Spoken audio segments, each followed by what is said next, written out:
오늘은 그 왕양명이라는 사람 얘기를 좀 할까 합니다. 이 사람이 1472년에 태어나서 1529년에 사망을 했는데 이 사람의 그 학설이 좀 독특합니다. 근데 이 사람의 학설과 그리고 이 사람이 가지고 있는 용기, 애국심, 애민정신 이런 거를 잠깐 소개할까 합니다.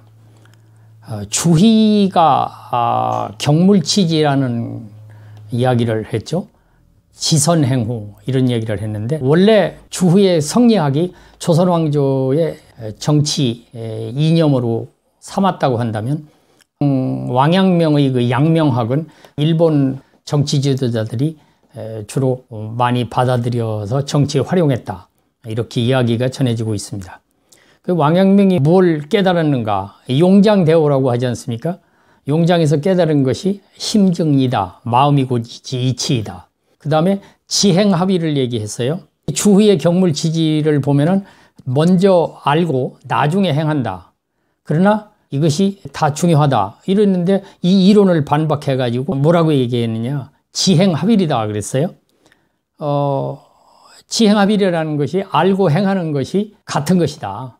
무슨 먼저 하고 나중에 하느냐 이렇게 얘기를 했다고 합니다. 그 다음에 50세에 이르러서 치양지론이라고 얘기를 했다고 그래요.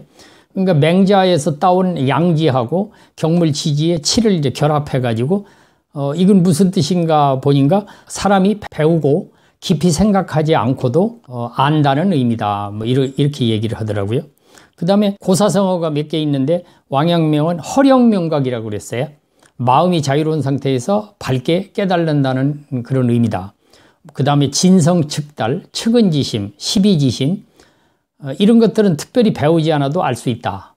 측은지심이나 시비지심 이거는 사람을 불쌍히 여기는 거, 시비지심은 옳고 그른 것을 가리는 거 이런 것이 교육을 받고 석박사 학위를 받아야 알 수 있는 것이 아니고 인간이라고 하면 누구나 알 수 있다 이런 의미가 아닌가 이렇게 생각을 합니다. 다음에 이 사람이 그 생애에서 어떤 용기와 애국심과 애민정신이 있었는가 한번 살펴보겠습니다. 이 명나라 11대 그 황제 무종이 정사를 소홀히 하고 향락에 빠져 있었다. 그때 그 유근이라는 사람이 판관으로서 전권을 농단을 했는데 이때 횡포가 극에 달했다고 그러죠. 나중에 유근이 탄핵을 당한 후에 남겨진 재물이 얼마였었느냐. 황실 재산보다 훨씬 많았다고 그럽니다. 이 사람이 재임할 때 뇌물을 바치지 않은 사람들은 불이익을 주게 되죠.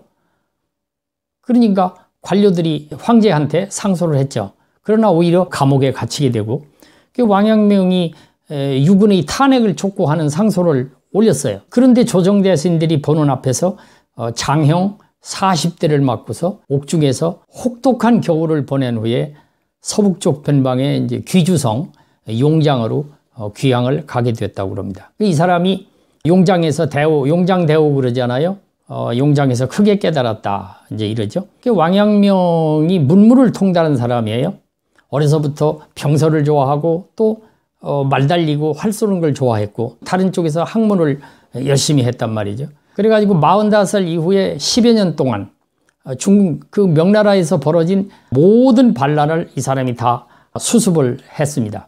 하나 소개를 해드리면 48살에 그 주신호라는 황족이 10만군의 군사로 반란을 일으켰는데 마침 반란 지역 주변에 있던 그 왕양명이 중앙의 그 정예군이 내려오기도 전에 스스로 의병하고 관군을 합해서 주신호를 생포를 했다고 그래요. 그러나 중앙의 관료들이 시기와 질투로 인해 중상모략을 당해가지고 아끼던 제자 기원영이 옥살을 하게 되는 이런 불행한 사태가 생깁니다. 이 왕양명이 반란군을 진압하러 다니면서 백성들의 참혹한 삶을 목격을 하고 현실 정치가 안고 있는 문제점을 깨닫게 된다고 그러죠. 그래서 그는 그 사회 구성원들 그 한 사람 한 사람이 스스로 삶의 주체가 되어야 된다 이렇게 생각을 해서 스스로 그 윤리적 주체를 확립하기 위해서 강학 활동을 많이 했다고 합니다. 56살에 폐병이 이제 악화돼 가지고 요양을 하는데도 조정의 관료들은 그 반란군 진압을 하라고 왕양명을 추천해 가지고 결국은 그곳에 파견돼서 투항을 시켰는데 반란군을 뭐 풀어줬다 이래 가지고 모함을 받게 이르렀다고 합니다. 이때 이 지역이 전주라는 곳인데 왕양명이 이런 말을 했다고 그러죠. 전주의 사건은 이른바 부스럼이나 옴과 같은 질환으로 큰 문제가 아니나 가장 걱정스러운 것은 관료가 저마다 헐뜯고 질투하고 편가르려는 마음을 품은 것이다. 이것이야말로 마음속 깊은 곳의 재앙이다. 이렇게 말했다고 합니다. 이제 귀향길에 임종을 맞는데 어떤 관리 제자 하나가 왕양명에게 이런 말을 했다고 그래요. 선생님, 한 말씀 해 주십시오.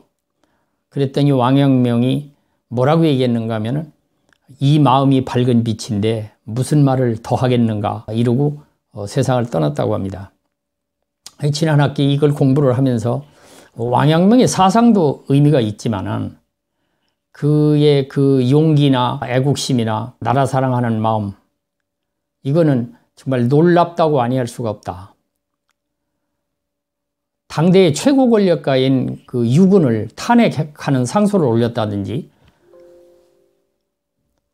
불편한 몸을 이끌고 반란군을 진압하는데 죽기 직전까지 최선을 다했다든지, 그 다음에 백성들이 그 참혹한 상황을 목도하면서 집단적 강화 활동을 했다. 이런 것은 정말 대단한 그 용기와 애국심, 애민정신이 아닌가.